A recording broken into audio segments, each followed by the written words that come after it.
Hey everyone, welcome back to Unsolicited Bourbon Reviews, episode 78. And today we're going to go ahead and review new Riff single barrel. So I don't think we've done a new Riff product yet. So I'm excited to do this one. They have a rye, they have a regular flagship bourbon, and then they have a bunch of really good distillery picks along with store picks that are always pretty solid. But their single barrel is a part of their flagship line, so I'm pretty excited to get into this one. As you can see, I wasted no time, and the fact is I had to add this into one of the episodes before I killed this bottle. So these guys are relatively new Riff. They're out of Newport, Kentucky. They've gotten kind of a cult following over the last couple of years. My first exposure to new Riff was probably 2019, 2020, and I kind of really wasn't into like bourbon yet, so I honestly don't even really remember what I think I had a rye and the regular, and I just didn't really know what I was like looking forward to tasting. But I don't really have like a bad memory of those bottles that I got. So, but as you can see, I have went ahead and revisited new Riff, and I'm well on my way. So this is their single barrel. So we talked about the single barrels before. It's not really any different concept of how these guys do single barrel, but this is 107 proof, and then this is barrel number 1,300 to, okay, actually, no, take it back. 13201, sorry. I couldn't read the handwriting.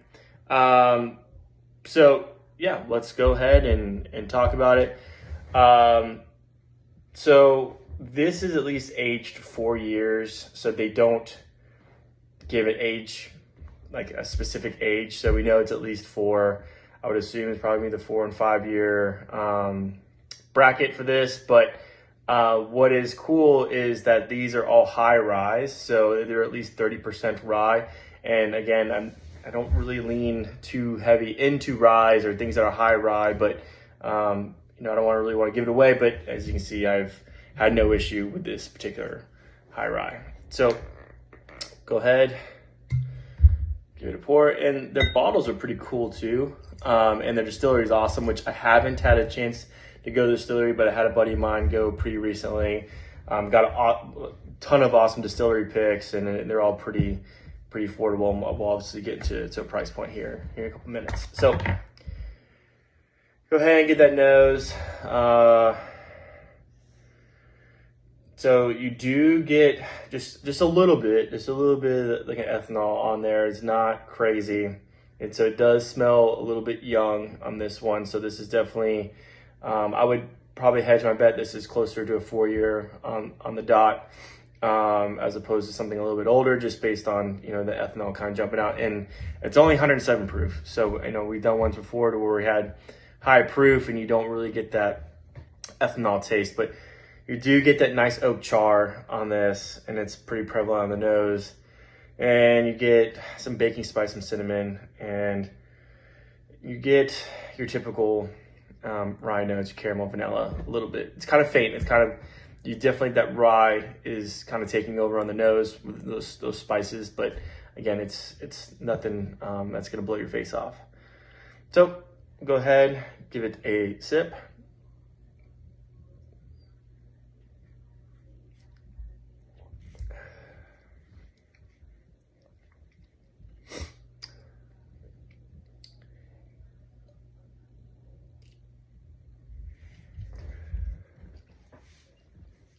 Okay, so for 107 proof, has a really nice finish on this.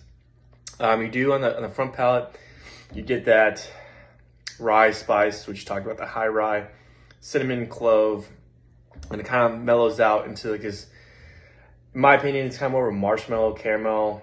You don't get that high sweet vanilla, but it's still really sweet. So, and then it kind of rolls into that nice finish. And for 107 proof, it has that really nice Kentucky hug on this, and I think that's what's really impressive for it being low-ish proof, but you know, it's still a really nice finish. Again, I think this is pretty impressive what we've done with this single barrel. So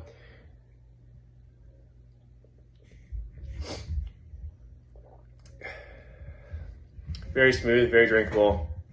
So we'll go ahead and talk price point. So this is around, for this single barrel, I think it's like $55, anywhere from 55 to 60 bucks. I would say that's extremely fair for a single barrel. Usually single barrels, you're in the 60 plus range, depending on what you're working with. So price point, I will give this a 7.5. I think this is, you know, it's not breaking the bank, but I think it's very fair. And I think what you're getting is, you know, again, above average in terms of product. Taste, I will give this another 7.5. I think this is very good for what it is. Great for a single barrel. It's definitely something I had no issue leaning to as an everyday drinker over the last couple of weeks. This is great. So kudos to New Riff on this, and this is probably one of the best single barrels you can get for the price point on the market. So appreciate it, guys. We'll talk soon.